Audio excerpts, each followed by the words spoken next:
What's up, everybody? Happy Thursday. We've got a rooting guide to put together for the week. We've got some games to talk through. Week 4 is almost here. It'll be here later tonight, kicking off with Thursday Night Football. I will be streaming with the Hawks Nest right before that game ends, sometime around 8 o'clock Pacific. We're going to get started, me and him, on both his channel and my channel, so tune in. And yeah, before we get there, let's talk through these games this week, see what can affect the Seahawks, see what can't affect the Seahawks, and see what the desired result is. So, just scrolling through, first blush, and some of this stuff is tough. Some of these ones are going to be hard. I'm going to tell you that right now. I can already tell you that. Like tonight, Cowboys Giants. I mean, we play the Giants, right? So strength of schedule wise, we want the Giants to win. But really, this comes down to whichever team you think is more likely to become a threat. And I'll be honest, I'm pretty low on both of these teams right now. Like, of course, I'm low on the Giants. I'm not really buying what they're selling because they're not really selling anything yet, right? They've got a ways to go, but I am low on that Cowboys team, man. I don't think their defense is good. I don't think their offense is explosive enough. So I don't know which team I think is more likely to become a late season threat. I guess it has to be Dallas, just because they have more star power. But man, I am low on both of these teams. So I guess we want the Giants to win. But that's actually kind of tough. I think the Cowboys are more likely to be players this year, but I'm not completely convinced of that, and that's kind of freaky. Okay, we get past Thursday, we go to Sunday. Saints Falcons. Interesting one in Atlanta. Um if the Falcons win, I mean that puts both teams at 2-2. So they'd both be kind of like in the middle of the pack, although the Saints would obviously be construed as being better because of how dominant their wins were. And that could lead to a pretty crowded wild card race later in the season, which we wouldn't necessarily like. But if the Saints win, that really starts to throw some dirt on the Falcons because at that point they'll have lost, I think, three home games. They'll be 0-3 at home. So that's not a bad result either, but I don't think that's outweighed by the fact that we just don't want the Saints to pick up too much momentum here. I think we're now at the point where we are forced to conclude the Saints are probably at least a good team. Maybe they're not great, but we don't need them to build momentum into being great. So I think we want the Falcons to win. I'm not completely convinced of it. Strength of schedule, it also helps, by the way. Remember, we play the Falcons this year. Rams, Bears, this one's very straightforward. You got to bury them. Bury the Rams. Cut their heads off. Don't let them live into the final act. Don't let them be the horror movie villain. Cut their heads off and just let them die. That simple. Um, I don't want them hanging around and getting healthy late in the season. I think it's unlikely, but it's a distinct possibility. A lot of the guys they've lost will be back later this year. So I need their heads cut off before they get their players back. So we really need a Bears win here. I don't want to. I don't think I can overstate the importance of us getting that Bears win this week. Vikings Packers. I'm really torn here, guys.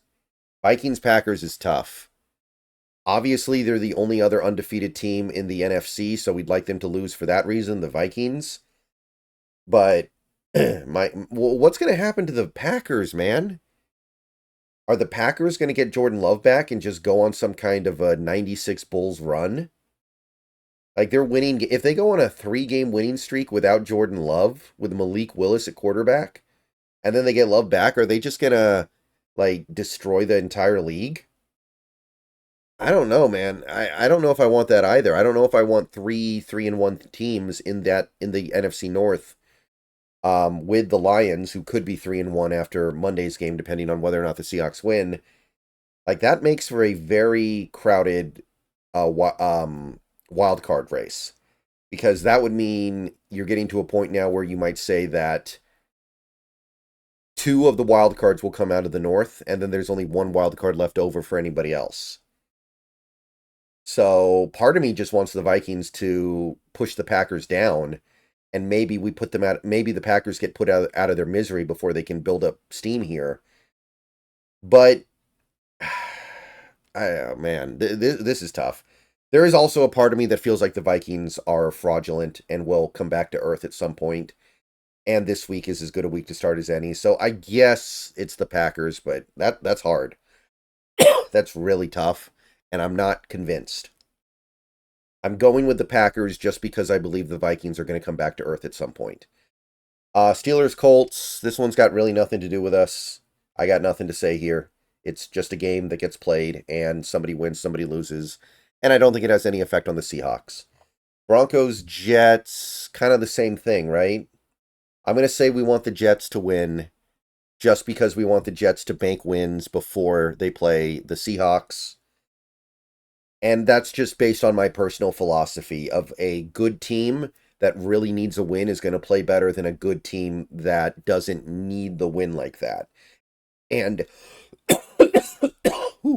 excuse me, I do think that the Jets are a good team, even if they're not a great team. So I'm going to say we want the Jets to win, but it's personal philosophy there. Eagles, Buccaneers. Interesting. Very interesting. 2-1 teams in the NFC. I think we want the Eagles to win. I'm going to say we want the Eagles to win because I think the Eagles are the most likely candidate to just kind of run away with that division because it's a bad division this year. I think them running away with the NFC East is on the table. Whereas Tampa Bay, I think, is very clearly going to be a wild card team.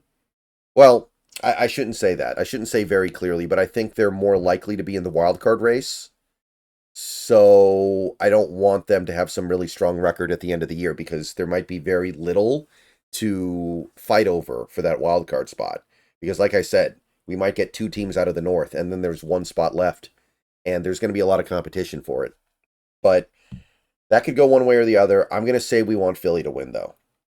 Bengals, Panthers, it doesn't really matter that much, but I guess we want the Bengals to win just because of the conference thing. But even if the Panthers go to 2-2, is anybody going to be scared of them now being a playoff team? I don't think so. So it's not a big deal either way, but we are rooting for the Bengals nominally. Jaguars, Texans, I don't really have anything here. If you really want to trade for a player on Jacksonville, I guess you want them to keep losing, because if they keep losing, they're going to go into fire sale mode. So I guess you want Jacksonville to keep losing if you want to trade for like Devin Lloyd or something, but short of that, there's nothing here. That takes us to the afternoon slate. Got Commanders, Cardinals. I don't know if I'm ready for a 3-1 Commanders team, but I think we might be getting it, and we might need it, because while that Commanders team kind of looms as a sneaky playoff contender here, because like I said earlier, that NFC East might be really bad this year. It's a division foe. The Commanders have other games they can lose this year. Let's see if they can take care of the Cardinals and really kind of bury that early season hype around the Cardinals if they go to 1-3, right? It's going to look a lot less serious if they plummet to 1-3. So, yeah, we want the Commanders to win, and hopefully the Commanders can take some L's later in the season against different opponents when we actually need them to lose. Patriots, 49ers, that's another easy one, and it's a big ask, right? It's a big ask to ask New England to go into San Fran and win, but San Fran's got some bad juju this year. They've got some bad mojo, so it would be a hell of a way to basically put clamp the brakes on them for the year. And quite possibly, I mean, I don't want to say that team can go into fire sale mode, because they can't, because they already kind of went all in on this team. There's not much to like fire sale off, but if they lose this game, they might have to come up with some kind of an exit plan. So it'd be sweet, but it's a lot to ask for. All right. Two more afternoon games, Browns, Raiders. Shoot, I don't know. Whichever team has better assets that you want to potentially trade for at the deadline is the team you want to lose. So I don't even know. I don't really have a preference there. I guess the Raiders are more likely to fire sale, I guess. So I guess we want the Browns to win, but that's super thin. I got nothing. Chiefs Chargers, that's another one where I can't really come up with anything. Some people would say, "Oh, we want the Chiefs to lose so we can be undefeated and they won't be undefeated." I don't care about that. I'm not going to pretend like that matters on any level. So, Chiefs Chargers, root for whoever has prettier jerseys or something. I don't know. Bills Ravens. Bills Ravens. We play the Bills this year, so I guess we want them to win, right? Strength of schedule. We don't play the Ravens this year. And I can't think of any other angle there, so it's just we play the Bills this year, so we want them to keep winning. Want them to pile up those wins, their strength of schedule, and also so when we play them, they're not in a position of desperation. Although it wouldn't be great if we're playing the Bills and they're like 7-0 going into that game and they're feeling like they're gonna rip off an undefeated season. But I'd rather have that than a Bills team that has to win to save their season or something. Okay, that gets us to Monday night. Obviously, we know what's going on in the latter game, so just talking about the first game here, Titans-Dolphins. I guess we want the Dolphins to win for strength of schedule purposes, and we also maybe want the Titans to be pushed down further so they consider trading some assets, and maybe we can trade for one of their pieces that we like. That's only if we actually like one of their pieces, and that's only if they're willing to trade. They might go 0-8 and still not be willing to trade. I don't know. So I guess we want the Dolphins to win, but it's pretty thin. And that's the rooting guide for the week. Let me know if you guys think I missed anything. Let me know if you guys look at things a different way, maybe. But it's a tough week 4, man. There's a lot of stuff where it feels like you could go either way very reasonably. So I think there's a lot of things that is open, a lot of stuff that is open to interpretation and prediction this week. All right, I'll see you guys later. Go Hawks. Let me know what you think.